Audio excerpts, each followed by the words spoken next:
परमाणु का विचार करने की विधि बताते हैं। ये अपन ने थोड़ी चर्चा तो करी ना, उसे संबंधित अगला पद आता है। ये बिल्कुल प्रैक्टिकल है, सबको आंख बंद करके शांति से समझना है ना। पढ़ो पहले। प्रथम सुदृष्टि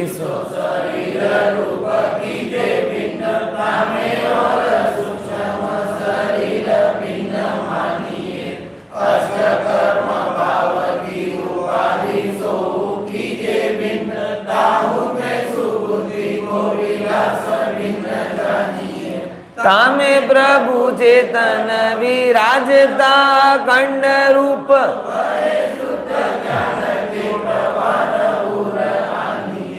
वाही को विचार करी वाही में मगन हुए वाको पद साधी को ऐसी प्रीति दानी है।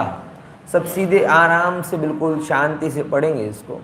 सबसे पहले सीधे बैठें और सीधे बैठने के बाद सबसे पहले ये निर्णय करें, सुदृष्टि सच्ची दृष्टि है, उस सच्ची दृष्टि से शरीर से भिन्न मैं हूँ।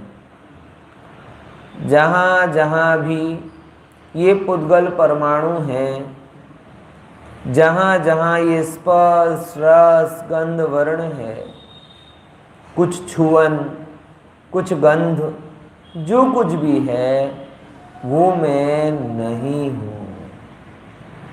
सबसे पहले स्थूल बुद्धि से शरीर से भिन्नता का प्रयास करें,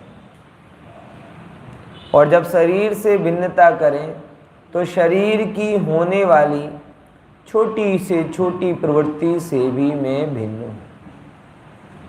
कहीं कोई खुजली हुई, कहीं कोई थिरकन हुई, कहीं पसीना आया, कहीं शरीर कपड़ों से अड़ रहा है, कहीं अन्य अन्य वस्तुओं से अड़ रहा है, जो भी परिणमन है मैं उसका ज्ञाता मात्र हूँ। ऐसा अभ्यास करें। सबसे पहले सबसे स्थूल भेद ज्ञान की प्रक्रिया में शरीर से भिन्नता की जाती। धीमे धीमे आपको महसूस होने लगेगा कि नख से सिख तक, पैर से लेकर मस्तिष्क तक एक अखंड ज्ञान धारा ही प्रवाहमान है।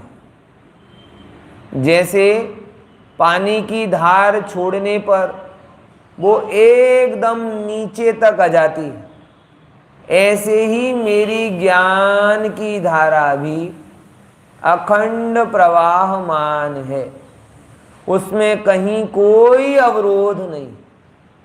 शरीर और शरीर संबंधी स्थूलताएं दूर दूर तक नहीं, एकदम भिन्नता, एकदम निर्भरता, एकदम सहजता। ऐसी दशा स्वानुभव के पहले बारंबार बनती। ये पहले नंबर का प्रयोग। पुनः तामे और सूक्ष्म शरीर भिन्न मानिए। उसी शरीर के अंदर में पूर्वकृत कर्म के उदय के कारण जो भी रागादि भाव हैं, वो रागादि भाव भी कारमाण शरीर का ही फल है, इसलिए वो भी मेरे नहीं। औदारिक शरीर तो मैं था ही नहीं, इंद्रिय वाला तो मैं था ही नहीं। कारमाण शरीर और उसके द्वारा बनने वाली रागादि भाव की दशा, वो भी मैं नहीं। जैसे वस्त्र से भिन्न शरीर है, वैसे शरीर से भिन्न आत्मा। जैसे दर्पण के दृश्य से दर्पण भिन्न है, वैसे ही आत्मा में होने वाले रागादि से आत्मा भिन्न है। ऐसा करके प्रत्येक भाव जो मेरे में हो रहा था, मुझे मेरा ही लग रहा था, लेकिन अभी ये पता चला कि वो भाव मेरा है ही नहीं। उस भाव को जिस ज्ञान ने जाना, वो ज्ञान मैं हूं। वह ज्ञान भाव से भी भिन्न है और शरीर से भी भिन्न है। और गहराई में जाके अष्ट कर्म की उपाधि जो भी मेरे अंदर में थी, जैसे नाम कर्म की उपाधि मैं पुरुष, आयु कर्म की उपाधि मैं मनुष्य, वेदनी कर्म की उपाधि मैं पैसे वाला, जो भी आठों कर्मों, मोह कर्म की उपाधि मैं रागी, मैं द्वेषी, मैं कामी, ज्ञान ज्ञानावरणी की उपाधि मैं अज्ञानी, मैं ज्ञानी। ओह, ये सारी की सारी उपाधियां उसी प्रकार भिन्न है जैसे तालाब से कमल भिन्न है। ऐसा जानकर जो कमल है वह मैं हूं, वो तालाब, उसकी कीचड़, वो मैं नहीं। ऐसा सोचकर सुबुद्धि को विलास भिन्न जानिए। जो बुद्धि है, जो अंदर में क्रीड़ा कर रही है, उस बुद्धि को अंदर में लगाना। ज्ञानमयी, ज्ञानमयी, ज्ञानमयी, वारंवार ऐसा निर्णय करना। कभी भी एक क्षण के लिए भी मैं रागमयी हुआ नहीं, हूं नहीं, होता नहीं, शरीरमय हुआ नहीं, हूं नहीं, होऊंगा नहीं, संयोगमय हुआ नहीं, हूं नहीं और होगा भी नहीं।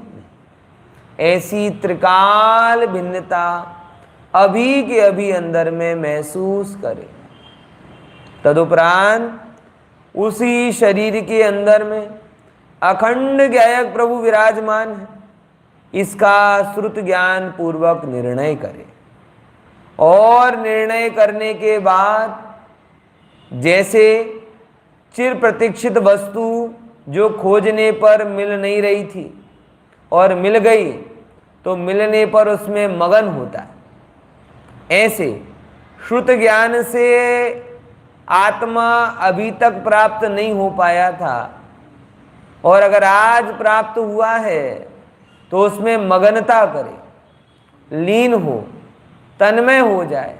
और ऐसी तन्मयता बढ़ते बढ़ते बढ़ते इतनी हो जाती है कि अन्य कोई विकल्प सामने नहीं होता, मेरे होने का आनंद ही शेष रहता है और उस होने के आनंद को ही आत्मानुभवन कहते हैं। ऐसा आत्मानुभवन हमारा अधिकार है और उसको प्राप्त करने का प्रयास करना ही पुरुषार्थ है। बाकी तो सब व्यर्थ की विडंबनाएं हैं जिनमें अनादिकाल से उलझे हैं और मोहाधीन होकर अभी भी प्रवर्तन कर रहे हैं। ऐसे आत्मानुभवन की विधि बनारसी दास जी ने बताई, हमें वो करने का प्रयास करना है विशेष कल।